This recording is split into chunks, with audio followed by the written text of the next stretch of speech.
Legends say that Cleopatra invented the first vibrator, filling up an empty gourd with rapidly flapping honeybees. That's most likely a myth, and we should probably keep it as a myth.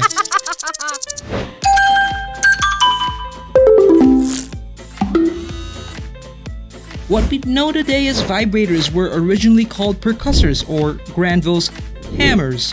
Wink wink.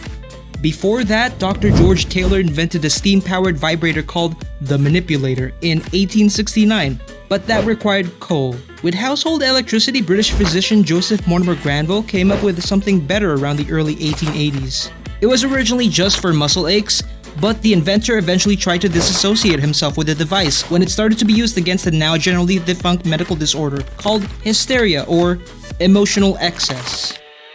Victorian physicians employed a fascinating treatment against the disorder. It involved pelvic massages producing clitoral stimulation to bring the patient to paroxysm.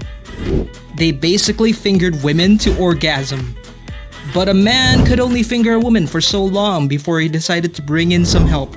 That's how Granville hammers, the precursors to vibrators, came to the rescue.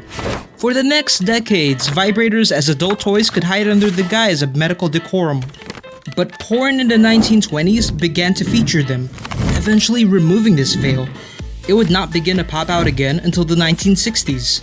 Today, nobody would ever think of vibrators as medical instruments. Don't forget to like and subscribe to the Generalists before going.